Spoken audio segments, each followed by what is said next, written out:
O nosso primeiro assunto é exatamente o nosso arroio dilúvio, né? Então, assim, não há quem viva nessa cidade que não se afete de uma maneira ou outra pelo arroio. Afinal de contas, ele faz parte da paisagem, aliás, ele atravessa a cidade, né? Então, as duas artistas aqui presentes, a Arlete Santa Rosa e a Marli Amado de Araújo, criaram uma exposição muito interessante, Paisagem Ignorada. Então, eu queria que você fale um pouquinho, Arlete, sobre a ideia da exposição. Bom, a ideia surgiu a partir do fato que nós circulamos muito pela Avenida Ipiranga e começamos a observar, eu comecei a observar, claro, que as pessoas não, de carro, tu está dirigindo, essas pessoas não olhavam para o arroio dilúvio. E comecei a notar que tinha paisagens muito bonitas, que se descortinavam conforme a gente ia andando pelo arroio dilúvio, a gente sentia que tinha alguma coisa ali, além daquele arroio que todo mundo... tipo, o filho de uma amiga minha disse assim, mãe, por que não cobrem esse esgoto? Ela, né? Ela nem sabia que era um arroio, achou que era um esgoto aberto. E ali mas na verdade não dá para saber muito bem mesmo, entendeu?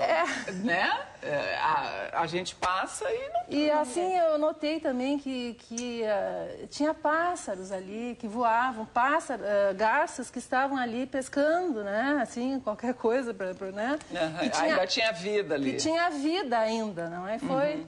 Nesse sentido que... De chamar atenção. Marli, fala um pouquinho. E eu sou apaixonada por aquele espaço sobre o riacho e sempre imaginei muitas intervenções urbanas, muita arte naquele espaço.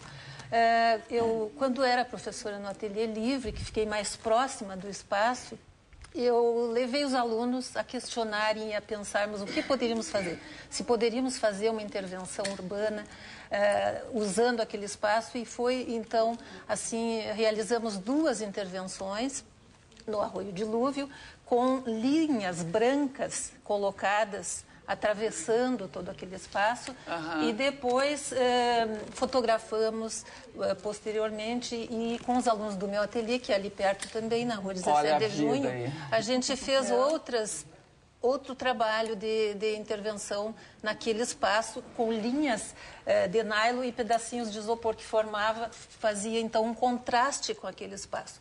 E eu sempre proponho assim discussões, eu penso que se poderia criar um trabalho de grande porte, onde os artistas seriam convidados a criar sobre aquele espaço. Fazer intervenções. Estruturas suspensas, por exemplo, colocar fios de aço que sustentassem essas formas, poderia ser de um material leve, de um inflável, alguma coisa assim, porque aquilo ali levaria a questionamentos de várias ordens. Claro. Com a arte, como nós fizemos agora, que apresentamos esse trabalho, convidamos 30 artistas que participaram fotografando, e nós, Arlete e eu, fizemos um levantamento fotográfico caminhando ao longo de muitos quilômetros junto ao arroio.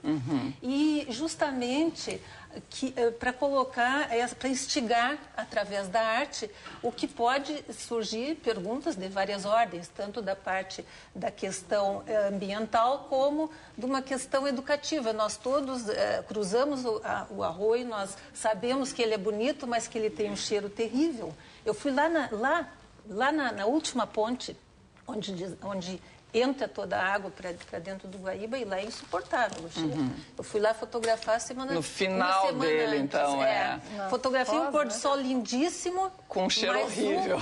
Uma barbaridade, uma coisa assim terrível. Então, a intenção é que a gente levante questionamentos a partir da nossa intervenção artística. Achei bárbaro. E que deixe de ser uma paisagem ignorada. e passe a ser uma paisagem relevante e que se tenha muita consciência do que é, afinal. Aliás, eu gostaria de ouvir a Juliana, que é geóloga, especialista em recursos hídricos e que pode nos falar um pouco, porque eu achei bacana a ideia de fazer, né, esculturas assim, flutuantes e a questão do arroio em si, da poluição, quer dizer, em que pé está isso? Há um plano, né, de se limpar isso, se despoluir, não é? Na verdade, eu trabalho no DEP, né, Departamento de Esgotos Pluviais, e nós temos dentro da prefeitura um projeto que é para despoluir o Arroio Dilúvio, que visa revitalizar suas margens e também mudar o olhar, né, da população, que realmente todo mundo, nós fazemos trabalhos de educação ambiental nas escolas e a visão das crianças é de que o arroio é um valo para transportar esgoto, né? Então nós estamos tentando mudar. O que não deixa de ser verdade, né? Mais ou menos, já foi pior. Já foi pior. Não, mas bem melhor. Ainda há. Não, ainda há. A água é contaminada. Sim, ainda, claro. Né? Mas a gente tem que primeiro mudar esse olhar. As pessoas... Mas eu acho que o olhar vai mudar quando o arroio estiver efetivamente despoluído, né? Na verdade, isso vai ser um trabalho bem longo, né? Mas assim, eu achei... mas não é mais... os dejetos, assim, não são despejados ali?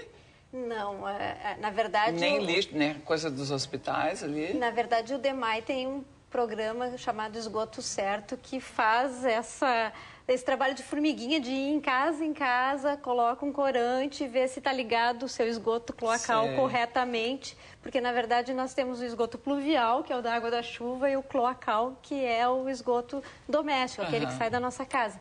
E ele tem que ir por canalizações diferentes. E o que acontece? Muitas vezes, esses esgotos estão ligados em lugar errado, né? E acaba indo no pluvial. E acaba daí chegando no arroio. Daí o cheiro ruim. E aí o cheiro ruim e a contaminação das águas. Certo. Deixa eu botar na conversa também o Rafael, que é antropólogo, e ele tá menos preocupado com a questão, digamos assim, física e geográfica, geológica e as condições, e mais preocupado com a paisagem humana que circunda esse arroio, não é? Eu acho interessante a pergunta da exposição, né? A gente fez uma pesquisa durante um ano, conversamos com a Juliana, também com várias pessoas que atuam na gestão ambiental. E a nossa pergunta é como seria esse arroio imaginado pelas pessoas e praticado no cotidiano. Então, a gente entrevistou várias pessoas que viveram, talvez, a sua infância de tomar banho no arroio, de pescar. Ao mesmo tempo, entrevistamos pessoas que hoje moram na beira de afluentes, que vão chegar no dilúvio. E o nosso desafio era pensar esse conceito de bacia hidrográfica, né? E a ideia de que o arroio seria um lugar para onde essas águas convergem. Como isso seria possível de pensar no cotidiano da cidade? Ou seja, qual a relações diferentes que as pessoas têm com essas águas, né? Então, tivemos algumas descobertas interessantes. E acho que a exposição, quando mostra a questão de uma paisagem ignorada, a gente tem várias paisagens imaginadas, eu acho, né? E talvez essa de pensar o arroio, talvez até como um parque para a cidade, seria uma possível. A gente vê a quantidade de lixo, né, que é retirado. E agora, me diz uma coisa, eu não entendo nada de geografia, aliás, não entendo quase nada de nada, mas assim, ele tem uma função, obviamente, o arroio, do ponto de vista, assim, de ecossistema, né? Ele, Com certeza. Né? Não, eu, por mim, já faria uma ciclovia ali em cima. Não pode fazer, não pode fechar. Mas então, então assim, não há uma previsão. Esse